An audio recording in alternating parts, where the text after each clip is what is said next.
السلام علیکم ورحمۃ اللہ وبرکاتہ۔ کیا زمین حرکت کرتی ہے یا ساکن ہے؟ جو لوگ مسلمان آج کہتے ہیں کہ زمین حرکت کرتی ہے اور ساکن نہیں ہے، کیا انہوں نے یہ علم غیر مسلموں سے لیا ہے؟ کیا مسلم سائنٹسٹ ہمیشہ سے یہ بلیو کرتے رہے ہیں کہ زمین حرکت کرتی ہے یا زمین ساکن ہے؟ آئیے آج کے ویڈیو میں ہم ان تفصیلات کو جانیں گے۔ آپ کو یہ بات جان کر بڑی حیرانی ہوگی کہ اب سے 1000 سال سے قبل مسلم سائنٹسٹس نے، میں آپ کو ریفرنس کے ساتھ پوری تفصیل بتاؤں گا، انہوں نے یہ بات منظر عام پر لے کر آئے کہ زمین حرکت کرتی ہے، زمین اپنے مدار پہ گھومتی ہے، جبکہ ساری دنیا اس وقت ڈینائل کے فیز میں تھی۔ اب جب سورہ یاسین کی تفسیر میں نے آپ کے سامنے رکھی تو بہت سارے لوگوں نے مجھ سے کہا کہ دیکھیں یہ تو اعلیٰ حضرت کی سامنے آپ کے ہم تحقیق رکھتے ہیں۔ میں نے کہا اعلیٰ حضرت کی تحقیق جو ہے وہ ایک رائے پہ مبنی ہے۔ اعلیٰ حضرت سائنٹسٹ تو تھے نہیں، نہ ان کی آبزرویشن تھی اس طرح کی کہ وہ سائنس کے میدان میں اس طرح کی تحقیق انہوں نے کوئی آبزرویشن کے تھرو منظر عام پر لائے ہوں۔ اور بہت ساری چیزیں جیسے کہ غلام رسول سعیدی صاحب ہیں، جب انہوں نے ترجمہ لکھا قرآن کا تو انہوں نے اس ترجمے میں اعلیٰ حضرت کے ترجمے سے مختلف ترجمہ لکھا، جس کے اندر وہی الفاظ قرآن کے لیکن ترجمہ مختلف ہی ہے۔ اسی طرح ہے جیسے قرآن کے بعض الفاظ ایسے ہیں جو ہمیں آج سمجھ میں آ رہے ہیں یا چند سال پہلے سمجھ میں آئے، اور پہلے جو مترجمین تھے، پہلے ٹرانسلیٹرز جو تھے، وہ اپنی فہم کے مطابق اس کا وہ ترجمہ نہیں کر سکے۔ کیونکہ دیکھیں ترجمہ جب بھی ہوگا نا تو وہ ہمارے علم کے مطابق ہوگا، اور ہمارا علم ایسا ہے جو over the period of time increase ہوتا ہے۔ اس لیے کوئی ایسی چیز جو منظر عام پر کئی سال پہلے لائی گئی ہو یا 100 سال سے بھی زائد عرصے پہلے لائی گئی ہو، اس کو مدار بنا کے ایک ایسا علم جو بالکل ہمارے سامنے عیاں ہو جائے، اس کو ہم ڈینائی نہیں کر سکتے۔ ہم یہ کہہ سکتے ہیں کہ اس زمانے کے مطابق، ان کی فہم کے مطابق انہوں نے یہی ترجمہ کرنا مناسب سمجھا۔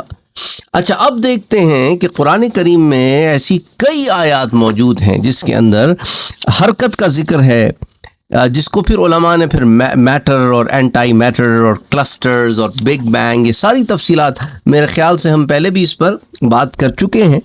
دیکھیں اللہ سبحانہ و تعالیٰ نے فرمایا کہ اِنَّ فِي خَلْقِ السَّمَاوَاتِ وَالْأَرْضِ وَاخْتِلَافِ اللَّيْلِ وَالنَّهَارِ لَآيَاتٍ لِأُولِي الْأَلْبَابِ، کہ بے شک آسمانوں اور زمین کی تخلیق میں اور شب و روز کی گردش میں عقل سلیم والوں کے لیے اللہ کی قدرت کی نشانیاں ہیں۔ اب لیل و نہار کا جو بدلنا ہے، اصل میں یہی معاملہ ہے جس کے اوپر ساری بات پھنسی ہوئی ہے۔ لیل و نہار کا بدلنے میں بعض لوگ اس بات کے قائل ہیں کہ لیل و نہار کا بدلنا، اس کے اندر ہر شے گردش میں ہے، سورج بھی ہے، چاند بھی ہے، زمین بھی ہے۔ اور بعض کہتے ہیں کہ نہیں، زمین تو ساکن ہے، سورج اور چاند گردش میں۔ اور جب اللہ فرماتا ہے قرآن میں وَالشَّمْسَ وَالْقَمَرَ وَالنُّجُومَ مُسَخَّرَاتٍ بِأَمْرِهِ، اور سورج اور چاند اور ستارے سب اسی کے حکم سے ایک نظام کے پابند بنا دیے گئے ہیں، تو اب اس کے اوپر تو کسی کا اختلاف نہیں ہے۔ اور جب کہا جاتا ہے اذا الشمس كورت، جب سورج لپیٹ کر بے نور کر دیا جائے گا، کہتے ہیں اس پر بھی اختلاف نہیں ہے، ایک وقت آئے گا کہ سورج ختم ہو جائے گا، سورج محو گردش ہے۔ پھر اللہ فرماتا ہے اِنَّا زَيَّنَّا السَّمَاءَ الدُّنْيَا بِزِينَةِ الْكَوَاكِبِ، کہ بے شک ہم نے آسمان دنیا کو سیاروں، ستاروں کی زینت بنایا ہوا ہے، یعنی اس کے اوپر ہر قسم کے ستارے تمہیں سیارے نظر آتے ہیں۔ کہتے ہیں اس میں بھی کوئی مسئلہ نہیں ہے۔ وَكُلٌّ فِي فَلَكٍ يَسْبَحُونَ، اب یہاں پر آ کر اختلاف شروع ہوتا ہے۔ وَكُلٌّ فِي فَلَكٍ يَسْبَحُونَ، یعنی تمام اپنے اپنے مدار کے اندر تیزی سے تیرتے چلے آ رہے ہیں۔ تو اب یہاں تمام پہ علماء متاخرین، یعنی آج کل کے علماء یہ کنسنسس پہ پہنچتے ہیں کہ کل کا معنی تمام اجرام فلکیہ ہے، زمین اس سے باہر نہیں ہے، زمین بھی اس میں اجرام فلکیات میں شامل ہے۔ بعض کہتے ہیں کہ نہیں، صرف انہی اجرام فلکیات کی بات ہوگی جو اس سے پہلے ذکر کیے گئے ہیں۔ اس سے پہلے تو 2 کا ذکر ہے، شمس اور قمر، تو 2 کے لیے کل کا لفظ تو عربی زبان کے قاعدے میں ہے ہی نہیں، یہ یاد رکھیں، کیونکہ 2 کے لیے عربی میں مثنیٰ کا صیغہ استعمال ہوتا ہے، یہاں جمع کا صیغہ استعمال ہوا ہے۔ پھر ایک اور جگہ سورہ الرعد میں، یہ تو سورہ یاسین میں ہو گیا نا، وَكُلٌّ فِي فَلَكٍ يَسْبَحُونَ، سورہ رعد میں اللہ فرماتا ہے كُلُّ يَجْرِي لِأَجَلٍ مُّسَمًّى، اور ہر ایک اپنے اپنے مقررہ میعاد میں مسافت مکمل کرنے کے لیے اپنے مدار میں چلتا ہے۔ یجری، چلنا ہے، اس کی مسافت ہے، لِأَجَلٍ مُّسَمًّى، ایک ایسے اس میں جس کو جو آلریڈی طے شدہ ہے۔ اچھا، پھر اس کے بعد آپ دیکھیں کہ اللہ سبحانہ و تعالیٰ وَإِذَا الْكَوَاكِبُ انتَثَرَتْ کے بارے میں بھی بات فرماتا ہے کہ جب سیارے گر گر کر بکھر جائیں گے، قیامت کا منظر ہے۔ پھر اللہ سبحانہ و تعالیٰ سورج اور چاند کی روشنی کے بارے میں بھی قرآن میں بات کرتا ہے۔ یہ ساری چیزیں جو ہیں اس کے اوپر کوئی بحث نہیں ہے۔ میں ان چیزوں کو انکلوڈ اس لیے کر رہا ہوں کہ آپ کو پتہ چلے کہ قرآن کریم میں ایسٹرونومی پہ کتنی تفصیل سے بات ہوئی ہے۔ جیسے قرآن میں ایک جگہ اللہ سبحانہ و تعالیٰ فرماتا ہے وَالشَّمْسُ تَجْرِي لِمُسْتَقَرٍّ لَهَا ذَلِكَ تَقْدِيرُ الْعَزِيزِ الْعَلِيمِ۔ اس پر ہم پہلے بڑی تفصیل سے سورہ یاسین کی تفسیر میں بات کر چکے ہیں۔ سورج اپنے لیے مقرر کردہ جو راستہ اللہ نے اس کے لیے جو مقرر کیا اس پہ چلتا رہتا ہے، اور یہ راستہ کس نے مقرر کیا؟ وہ جو غالب علم والا اللہ ہے اس کا مقرر کرتا ہے۔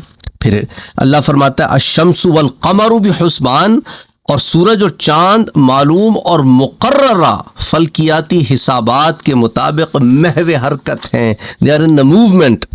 پھر ایک وقت آئے گا وَإِذَا النُّجُومُ انْكَدَرَتْ، اور جب ستارے اپنی کہکشاؤں سے گر پڑیں گے، اپنے مداروں سے گر پڑیں گے۔ فَإِذَا النُّجُومُ طُمِسَتْ، اور جب ستارے بے نور کر دیے جائیں گے۔ تو یہ ساری تفصیلات قرآن کریم میں موجود ہیں، اور بہت ساری تفصیلات بھی موجود ہیں، لیکن اس سے پہلے کہ میں آپ کے ساتھ وہ تمام تفصیلات شیئر کروں جو مسلم سائنٹسٹس کی اب سے 1000 سال قبل تحقیق ہے، یہ ساری چیزیں میں واضح کر دینا چاہتا ہوں کہ کہاں کہاں معاملے اختلاف میں ہیں اور کہاں کہاں معاملے ایک سے ہیں۔ اچھا، اب ہم آغاز کرتے ہیں کہ یہ جو سوچ ہے نا کہ زمین محو گردش نہیں ہے اور زمین سٹیشنری ہے، یہ قدیم فلاسفہ، یہ جو اولڈ فلاسفرز ہیں جیسے ایرسٹوٹل ہو گیا یا آپ کا ٹولمی ہو گیا، جن کو آپ بیتلموس کہتے ہیں اردو میں، اور ارسطو یعنی ایرسٹوٹل، یہ لوگ یہ نظریہ رکھتے تھے کہ زمین ساکن ہے اور کائنات کا مرکز ہے، یعنی سینٹرل پوائنٹ ہے۔ اور اس نظریے کو وہ سائنسی اصطلاح میں جیو سینٹرک یونیورس جس کو آپ کہتے ہیں نا، وہ ان کا آئیڈیالوجی تھی کہ زمین جو ہے وہ مرکز ہے، جیو سینٹرک یونیورس، اور اس کے مطابق پھر سورج، چاند، ستارے یہ سب زمین کے گرد ہی گھوم رہے ہیں، اور یہ نظریہ ٹولمک ماڈل کہلاتا ہے۔ اور اس نظریے کی بنیاد پر وہ پھر مشاہدات کرتے تھے، اور یہ سارا ان کا سارا کے سارا نظریہ جو ہے وہ اسی کے گرد گھومتا تھا۔ وہ اس لیے کہتے تھے کہ دیکھو انسان کو زمین کی حرکت چونکہ محسوس نہیں ہوتی، اس لیے وہ زمین کے ساکن ہونے کو کے قائل تھے۔ اور اسی نظریے کو چرچ نے بھی اپنایا، اور یورپ میں یہ نظریہ 1600 تک جاری رہا، یعنی 17th سینچری تک یہ نظریہ جاری رہا۔ اور ہندو مت میں اور بدھ مت میں کائنات، زمین اور فلکیات کے سلسلے میں جو نظریات پائے جاتے ہیں وہ زیادہ تر مائتھولوجیکل اور فلسفیانہ بنیادوں پر قائم ہیں، اور مائتھولوجیکل کو آپ اساطیری کہتے ہیں، اس کا اردو کا جو ورڈ ہے وہ اساطیری فلسفہ ہے۔ اور بہرحال تو قدیم ہندو مت میں بھی زمین کو آپ جو لوگ ہندی جانتے ہیں پرتھوی کہتے ہیں، اور پرتھوی کے بارے میں یہ ہے کہ یہ ساکن ہے اور مرکز کائنات پر قائم ہے۔ مثال کے طور پہ جو ان کی کتابیں ہیں نا، رگ وید، اسی طرح وشنو پران، اور اسی طرح بھگوت پران، ان میں باضابطہ ذکر آتا ہے کہ زمین آسمانی ہاتھیوں، کچھوے یا سانپ کے اوپر ساکن رکھی گئی ہے۔ اچھا، اسی طرح دیکھیں نا، بھگوت پران میں تو یوں آ گیا۔ اچھا، پھر وشنو پران میں آتا ہے کہ زمین شیش ناگ کی پشت پر قائم ہے۔ پھر بدھ مت میں بھی زمین کو ساکن اور مرکز کائنات مانا گیا ہے، اور بدھ مت کے مطابق ہندوستان میں واقع جو ماؤنٹ میرو ہے، میرو پہاڑ، وہ کہتے ہیں یہ کائنات کا مرکز ہے، اور چاند اور سورج اس کے گرد گھومتے ہیں۔ اور جہاں تک بائبل کا تعلق ہے تو یاد رکھیں کہ بائبل جو ہے یہ ٹرانسلیشن کی ٹرانسلیشن ہے، یاد رکھیں، اور اصل بائبل تو ویسی ان کے پاس موجود نہیں تھی۔ وہ اصل بائبل جب آئی تو اس کے اندر کتنی تحریفات ہوئیں، کتنی چینجز ہوئیں، یہ تو کوئی نہیں جانتا۔ پھر اس کے بعد یہ اپنی اوریجنل لینگویج سے لیٹن میں لکھی گئی، یعنی عبرانی سے لیٹن میں لکھی گئی، اور اس کے بعد لیٹن سے پھر یہ دوسری زبانوں میں آئی۔ اب مثال کے طور پہ اولڈ انگلش میں آئی ہوگی، پھر اولڈ انگلش سے نیو انگلش میں یا ماڈرن انگلش میں آئی ہوگی۔ تو ٹرانسلیشن در ٹرانسلیشن در ٹرانسلیشن، پھر جس نے ٹرانسلیشن کی، جیسا ہمارے ہاں اپنی فہم کے مطابق لوگوں نے ٹرانسلیشن کی ہے نا، جتنی بات سمجھ میں ہے اس کے مطابق ٹرانسلیشن ہو رہی ہے، پھر وقت کے ساتھ ساتھ جب بات بہتر سمجھ میں آئی تو پھر ٹرانسلیشن میں چینج ہوئی، اوریجنل ٹیکسٹ قرآن کا وہی ہے، ہماری فہم جو ہے وہ انکریز ہو رہی ہے۔ تو یہی معاملے بائبل میں بھی ہوئے، جیسا بائبل میں، جو بائبل سے مراد میں عہد نامہ قدیم کی بات کر رہا ہوں یہاں پہ، اس میں جو سامز ہیں جنہیں آپ زبور کہتے ہیں، ان میں یہ آتا ہے کہ who laid the foundations of the earth that it should not be moved forever، تو وہ باضابطہ اس میں یہ لکھتے ہیں کہ جس نے زمین کی بنیادیں رکھی کہ وہ ابد تک جنبش نہ کرے، حرکت نہ کرے، اور اسی حرکت نہ کرنے کو میں نے سورہ فاطر کے ضمن میں آپ کو کل ہی سمجھایا ہے کہ حرکت نہ کرنے سے کیا مراد ہے۔ اور بائبل میں ایک اور جگہ دیکھیں اگین، یہ پھر انگلش سے اردو میں ٹرانسلیشن ہوا تو سوچے کتنے ٹرانسلیشن ہوئے۔ پھر اس کے بعد دیکھیں نا، اسی طرح کرونیکلز میں آتا ہے the world also shall be stable that it be not moved، یہ تواریخ میں آتا ہے اس کی کتاب 16 آیا نمبر 30 میں کہ دنیا بھی قائم رہے گی اور وہ نہیں ہلے گی۔ اور پھر زبور میں ایک اور مقام پہ سامز میں آتا ہے چیپٹر 93 آیا 1 میں کہ the world also established that it cannot be moved، دنیا مضبوطی سے قائم ہے، وہ نہیں ہل سکتی۔ تو بائبل کے یہ جو ٹرانسلیشنز آئی ہیں from one generation to another، تو یہ نظریہ جو ہے ان کا عقیدے کا حصہ بنا۔ اور یورپ میں کوئی سائنسدان بھی زمین کے گول ہونے یا اس کی حرکت کرنے کا نظریہ رکھتا تو یا اس کی تشہیر کرتا تو وہ باضابطہ اسے کافر قرار دیتے اور سخت ترین سزائیں دیتے، کیونکہ یہ عقیدہ بائبل کی تعبیرات اور کلیسائی عقائد کے ساتھ متصادم تھا، کنفلکٹنگ تھا۔ تو جن مشہور سائنسدانوں کو کلیسا نے سخت سزائیں دیں، ان میں جورڈانو برونو بڑا مشہور نام ہے، یہ 1500 اور میرے خیال سے 1600 میں ہی died, so from mid 1500s to maybe around 1600s ہی ڈائیڈ، تو بہت پرانی بات ہے۔ اچھا، اسی طرح Galileo Galilei, he is also from mid 1500s to mid 1600s، اور اسی طرح نکولس کوپرنیکس، یہ تو 1400s کے آخری کوارٹر میں آئی بلیو سے لے کے mid 1500s ان کا زمانہ ہے۔ تو اسی طرح یہ لوگ جو ہیں جب انہوں نے مختلف نظریات پیش کیے، جیسے کہ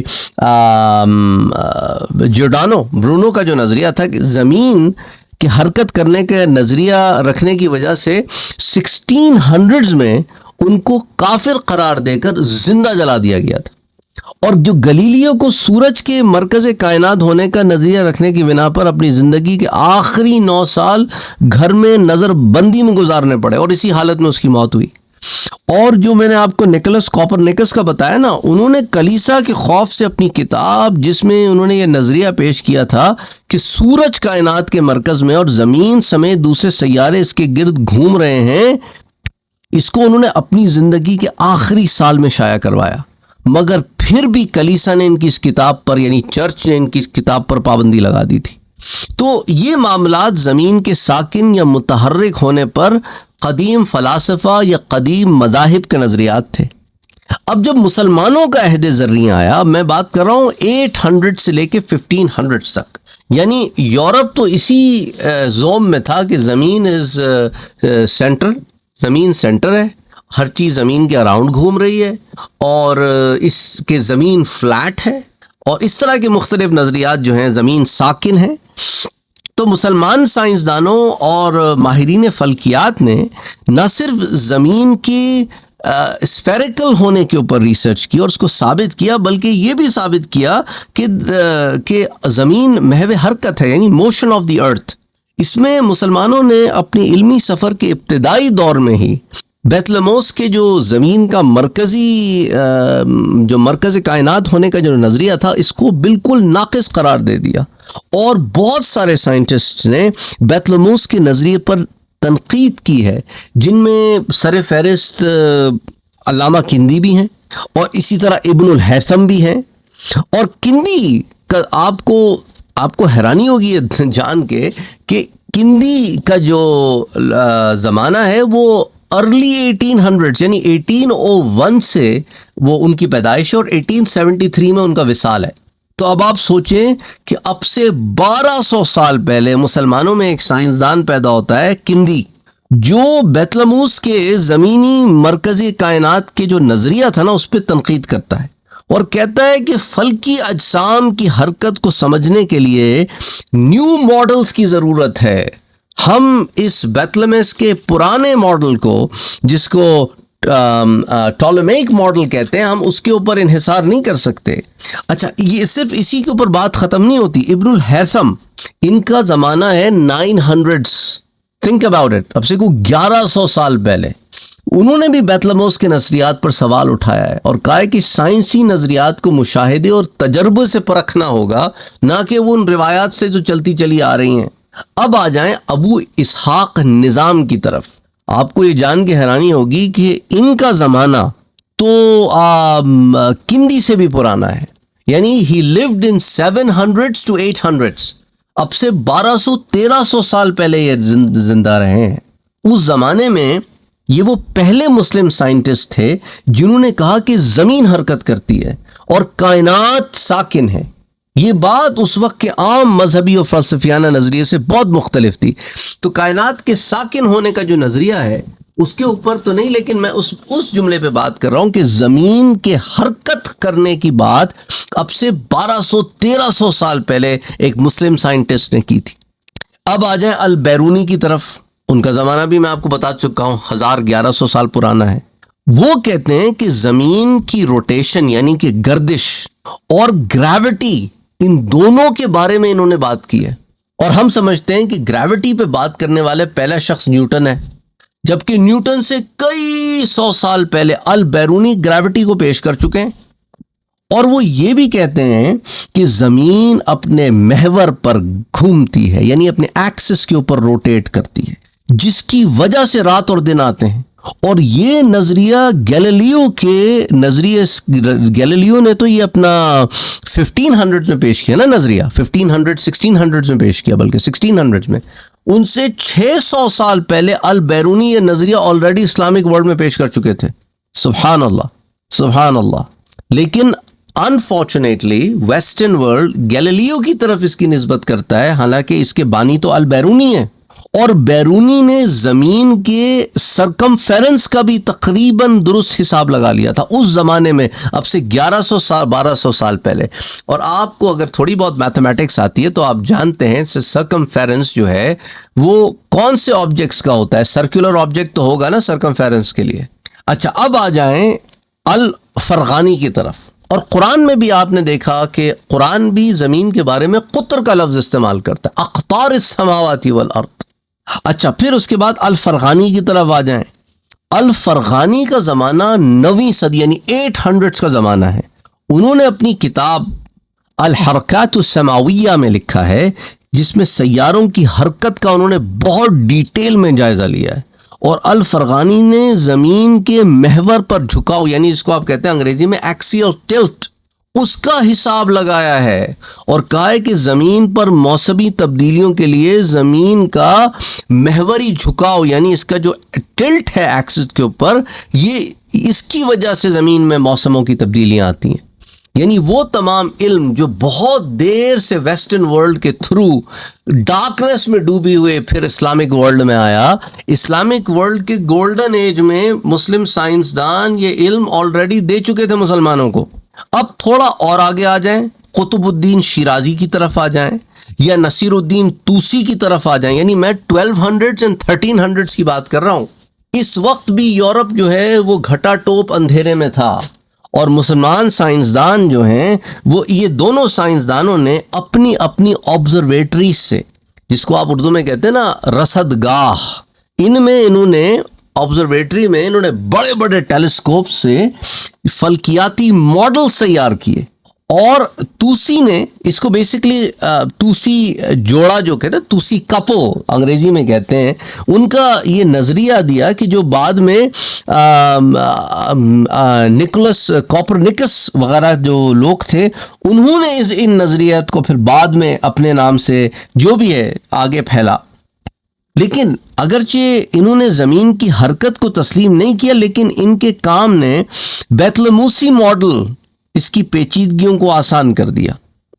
اچھا، ابن شاطر جن کا تعلق کوئی سمجھ لیں 1300 کو 700 سال پرانی بات ہے، تو ابن شاطر جو ہیں یہ ڈمیسکس کے بہت بڑے سائنٹسٹ تھے اور ماہر فلکیات ہیں، اسٹرانومی میں شیر چیتا آدمی تھے۔ انہوں نے فلکیات کی دنیا میں ایک بہت زبردست انقلاب برپا کرتے ہوئے زمین کو مرکز کائنات جو ہے نا، جیو سینٹرک یونیورس کا جو کانسیپٹ، بیت لموسی کانسیپٹ تھا، اس کو غلط ثابت کیا، اور شمسی مرکزی کائنات یعنی جس کو آپ ہیلیو سینٹرک یونیورس کہتے ہیں کہ سورج جو ہے وہ سینٹر پوائنٹ ہے ہمارے سولر سسٹم کا، اس کی طرف بات کی۔ اور اس نئے فلکیاتی ماڈل کے مطابق مرکز کائنات زمین نہیں بلکہ سورج کو قرار دیا، اور زمین سمیت تمام اجرام سورج یعنی یہ جو ہمارے سولر سسٹم میں جو دوسرے پلانٹس ہیں ان کا سورج کے گرد آربٹ کرنا، اس کے اوپر بات کی ابن شاطر نے۔ تو آپ سوچیں کہ ابن شاطر کے تقریباً 100 سال کے بعد کوپرنیکس نے اس کے اوپر بات کی یورپ میں، 100 سال کے بعد، اور یورپ میں ابن شاطر کا ہو بہو یہی نظریہ انہوں نے متعارف کرایا، اور اس نظریے کو دریافت کیا ابن شاطر نے، لیکن یورپینز نے کوپرنیکس کے سر اس کا صحرا باندھ دیا۔ تو یہ ساری تفصیلات آپ لوگوں کو بتانے کا مقصد یہ ہے کہ زمین کا محو گردش ہونا، زمین کا ایکسیل ٹلٹ، زمین کا روٹیشن، زمین کا آربٹل موومنٹ، یہ سارا کچھ مسلم سائنٹسٹ اب سے 1200 سال 1300 سال پہلے ان چیزوں پہ کام کر رہے تھے، اور اب سے کوئی 700-800 سال پہلے یہ ساری تحقیق پوری بھی ہو گئی تھی۔ اب جو آیات میں نے آپ سے پہلے ذکر کی تھیں، جیسے کہ وَهُوَ الَّذِي خَلَقَ اللَّيْلَ وَالنَّهَارَ وَالشَّمْسَ وَالْقَمَرَ كُلٌّ فِي فَلَكٍ يَسْبَحُونَ، سورہ انبیاء کی جو آیہ مبارکہ ہے کہ اللہ وہی ہے کہ جس سے رات اور دن اور سورج اور چاند پیدا کیے، اور ہر ایک کو مدار میں وہ اپنے اپنے تیر رہا ہے۔ تو اس آیت میں واضح طور پر کہا جا رہا ہے کہ چاند اور سورج یہ ایگزامپل کے طور پر، اور کلن کے ساتھ تمام اجرام فلکی جس میں زمین بھی ایک اجرام فلکی ہے، کہا کہ ہر ایک اپنے اپنے مدار میں تیر رہا ہے۔ اور اس آیت میں 2 الفاظ کا استعمال یہ کافی اہم ہے۔ پہلے تو اللہ سبحانہ و تعالیٰ نے فلک کا لفظ استعمال کیا، فلک، جس کے معنی یہاں پہ مدار کے ہیں، یعنی تمام اجرام کا اپنا ایک مدار ہے اور اس کے اندر وہ تیر رہے ہیں۔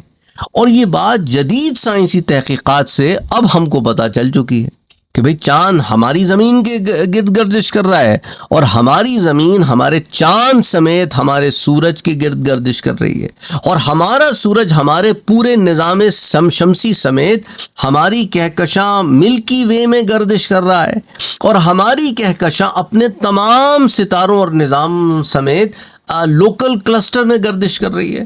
ہمارا لوکل کلسٹر اپنے سپر کلسٹر میں گردش کر رہا ہے، ہمارا سپر کلسٹر نون یونیورس میں گردش کر رہا ہے۔ اور اس آیت میں جو دوسرا ورڈ ہے نا یسبحون، جو سباحہ سے نکلا ہے، جس کا روٹ ورڈ سباحہ ہے، اس کا معنی تیرنے کے، اور تیرنے کے مفہوم میں 2 بنیادی قسم کی حرکات شامل ہوتی ہیں۔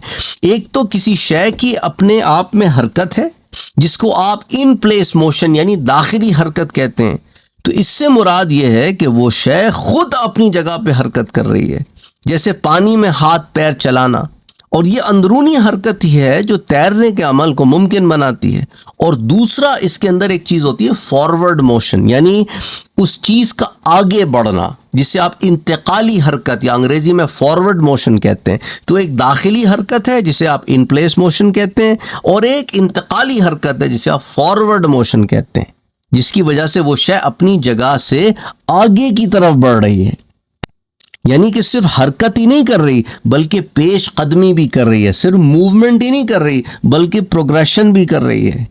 تو پہلی حرکت جو ہے وہ اجرام کا اپنے محور میں گردش کرنا ہے کہ ان پلیس موشن ہے، جسے آج سائنس نے ہمیں ثابت کر دیا ہے، اور دوسرا اپنے مدار میں تیرنا ہے، یعنی فارورڈ موشن ہے۔ اسی طرح قرآن کریم میں اللہ سبحانہ و تعالی فرماتا ہے کہ دیکھو یکور اللیل علی النہار ویکور النہار علی اللیل، کہ اس کے اندر وہ اللہ سبحانہ و تعالی ہے وہ رات کو دن پر لپیٹتا ہے اور دن کو رات پر لپیٹتا ہے، سورہ زمر کی آیت ہے۔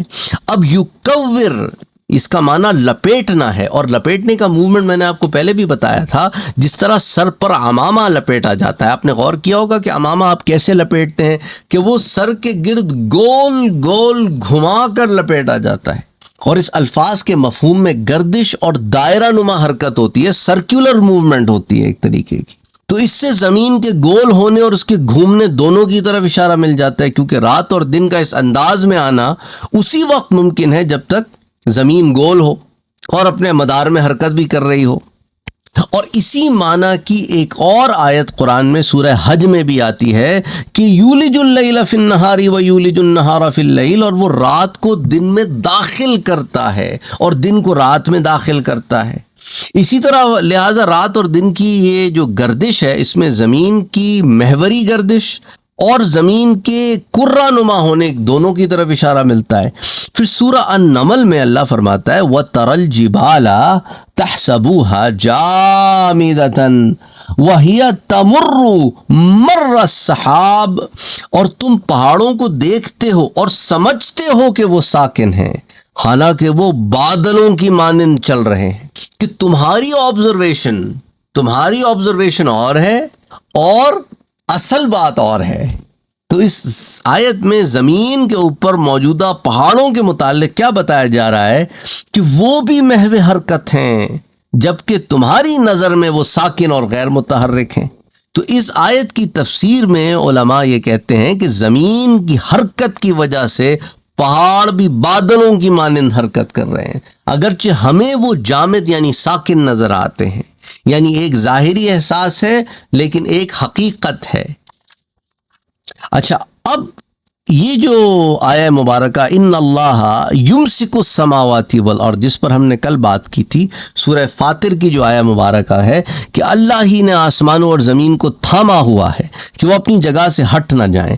تو یہ آیت دراصل زمین اور آسمان کے درمیان جو قوت کشش ہے، جو گریوٹی ہے، یہ اس کی طرف اشارہ کرتی ہے کہ اللہ نے ان اجرام کے مابین ایک قوت کشش رکھی ہے. دیکھیں نا، اللہ نے آسمانوں کے بارے میں کیا فرمایا، دیکھو ہم نے انہیں بغیر ستونوں کے کھڑا کیا ہوا ہے. ایک ایسا پل ہے ان کے درمیان جو کسی کو گرنے نہیں دیتا، اور ہر ایک کو کھڑا کر کے رکھا ہوا ہے اللہ نے، کیونکہ ان اللہ علی کل شیء قدیر. تو یہ تمام اجرام کے مابین جو ہے ایک قوت کشش رکھی ہے، جس کی وجہ سے فضا میں ان اجرام کی اتنی تیزی سے موومنٹ کے باوجود کسی بھی قسم کا کوئی اختلال اور آپسی تصادم، کوئی کولیژن نہیں ہوتا، سب اپنے اپنے آربٹ میں موو کر رہے ہیں. اب اس آیت کا مفہوم جو ہے وہ ہمیں صحیح معنی میں مراد لینا چاہیے کہ اللہ زمین کو حرکت کرنے سے روکے ہوئے کا معنی یہ نہیں ہے کہ بالکل اسٹیشنری ہے، کیونکہ اس آیت میں زمین کے علاوہ دیگر جو اجرام سماویہ ہیں، جنہیں آپ سیلیسٹیل باڈیز کہتے ہیں انگریزی زبان میں، ان کا بھی تو ذکر اسی آیت میں موجود ہے. سماوات کا ذکر موجود ہے، تمام اجرام فلکیہ کا ذکر موجود ہے، سیلیسٹیل باڈیز کا. تو لہٰذا ان کو بھی پھر زمین کی طرح ساکن ماننا پڑے گا کہ ہر شے ساکن ہے، حرکت ہی نہیں کر رہی. تو پھر سورج طلوع اور غروب کیسے ہو رہا ہے اگر ہر شے ساکن ہے؟ سورج کو تو پھر ایک مقام پر، ایک اینگل پر، ایک ڈگری پہ رہنا چاہیے. تو اس کو خود زمین کو ساکن کہنے والے بھی اس چیز کے قائل نہیں ہیں کہ اس سے مراد ہر شے کا ساکن ہونا ہے. تو پھر اس آیہ مبارکہ کو دلیل بنا کے زمین کو صرف ساکن کرنے کی کیا مقصد ہو سکتا ہے؟ اچھا، قرآن کریم میں جیسا مثال کے طور پہ قرآن کریم میں ایک آیہ مبارکہ وَإِلَى الْأَرْضِ كَيْفَ سُطِحَتْ، کہ کیا وہ نہیں دیکھتے کہ زمین کو کیسے بچھایا گیا. اب اس کے اوپر بعض لوگ یہ جو ہے تنقید کرتے ہیں کہ اچھا تو اس کا مطلب ہے کہ اسلام میں فلیٹ ارتھ کانسیپٹ ہے. نہیں، بچھائے جانے کا مقصد یہ اٹس اے ڈویلنگ پلیس، ایک ایسی جائے قرار دی ہے کہ جس میں تم قرار لے سکو. اگر اس کے اندر ایسی گریوٹی ہوتی جیسے فضا میں ہے تو تم تو اڑتے پھرتے، کوئی قرار نہ کر پاتے تم. تو اس کے سے تمہیں جائے قرار بھی بنایا، پھر اس کے اندر ایسے نشیب و فراز بنائے، ایسی اونچائیاں بنائیں، ایسی نیچائیاں بنائیں، وادیاں بنائیں، پلینز بنائے کہ تم شہر بسا سکتے ہو، بستیاں بسا سکتے ہو، اپنے معاملات کر سکتے ہو. تو سطیحت کا معنی یہ نہیں ہے کہ فلیٹ ارتھ کانسیپٹ ہے، بلکہ زمین کو تمہارے رہنے کا مسکن بنایا اللہ الذی جعل لکم الارض قرارا، اللہ ہی ہے وہ جس نے زمین کو تمہارے لیے جائے قرار بنایا کہ تم یہاں قرار کا کیا معنی ہے؟ جدید سائنسی تحقیقات میں قرار کا معنی یہی ہے کہ ایک ایسا پل جو تمہیں زمین پہ رکھتا ہے، اڑاتا نہیں جیسے تم فضا میں اڑتے پھرو۔ تو جدید سائنسی تحقیقات کی روشنی میں ان آیات سے جو مفہوم نکلتا ہے وہ یہ ہے کہ زمین اپنی گولائی اور متعدد حرکات، جن میں اس کی محوری گردش ہے، اس کی مداری گردش ہے، یعنی یہ ایکسس پہ روٹیٹ کرتا ہے، اپنے آربٹ میں روٹیٹ کرتا ہے، شمسی گردش کرتا ہے، کہکشاں بھی سارا گردش میں سارا کچھ شامل ہے۔ ان سب کے باوجود اللہ نے زمین کو ایسا بنایا ہے کہ وہ انسان کے لیے ایک ایسی سرفیس پرووائڈ کرتی ہے جس میں وہ ڈویل کر سکتا ہے۔ اس کے اندر ہر چیز اتنی بیلنسڈ ہے کہ وہ انسان اڑتا نہیں پھرتا۔ زمین اپنی حرکت کے باوجود تمہیں محسوس یہ ہوتی ہے کہ گویا ساکن ہے۔ اسی طرح ہے جیسے ایک گاڑی میں ایک مکھی داخل ہو جائے، وہ گاڑی 100 مائلز پر آور کی سپیڈ سے جا رہی ہو اور مکھی جو ہے وہ دروازے کے اوپر بیٹھی ہو اندر کی طرف، مکھی کو یہ فیل نہیں ہوگا کہ وہ 100 مائلز پر آور پہ جا رہی ہے، اس کو یہی فیل ہوگا کہ میں اسٹیشنری ہوں، کیونکہ وہ انوائرمنٹ اسٹیشنری ہے۔ آؤٹ سائڈ آبجیکٹ کے موومنٹ میں وہ انوائرمنٹ پوری اسٹیشنری ہے۔ تو اسی لیے جو ہے یہ چیز ہمیں سمجھ میں نہیں آتی کہ یہ موومنٹ جو ہے وہ کیا ہے، کیسے ہے۔ اسی کو ایکسپلین کرنے کی کوشش کی گئی کہ دیکھیں اللہ سبحانہ و تعالیٰ کا ایک خاص کرم ہے کہ زمین اپنے محور میں 1670 کلومیٹرز پر آور کی سپیڈ سے گھوم رہی ہے۔ کین یو امیجن 1670 کلومیٹرز پر آور، اور تقریباً 24 آورز میں ایک چکر پورا کرتی ہے، اور اس سے پھر زمین پہ دن اور رات آتے ہیں۔ اور زمین سورج کے گرد اپنے مدار میں، تو ایکسس کی سپیڈ تو یہ ہو گئی، اور سورج کے اراؤنڈ جو گھوم رہی ہے وہ 107,200 یعنی 1,07,200 کلومیٹر فی گھنٹے کی رفتار سے حرکت کر رہی ہے، اور یہ تقریباً 365 دن میں سورج کے گرد ایک چکر پورا کرتی ہے۔ اور ہمارا جو نظام شمسی ہے، ہمارا جو سولر سسٹم ہے، ہماری زمین سمیت تمام سیارے، یہ ہماری کہکشاں جو ہے نا ملکی وے، اس کا بھی ایک سینٹر پوائنٹ، ایک مرکز ہے جس کے ارد گرد سورج اور باقی سسٹمز اور ستارے گھوم رہے ہیں۔ اور یہ ہمارے سولر سسٹم کی سپیڈ آپ کو پتہ ہے کیا ہے؟ 828,000 8,28,000 کلومیٹر فی گھنٹے کی رفتار سے گھوم رہا ہے سورج ہمارے ملکی وے کے سینٹر پوائنٹ کے اراؤنڈ۔ اور ہماری جو ملکی وے ہے نا، ہماری جو کہکشاں ہے، ہماری جو گیلیکسی ہے، وہ اپنے لوکل کلسٹر میں، ہمارے لوکل کلسٹر کے سینٹر پوائنٹ کے اراؤنڈ پتہ ہے کس سپیڈ سے گھوم رہی ہے؟ 21 لاکھ کلومیٹر فی گھنٹے کی رفتار سے گھوم رہی ہے۔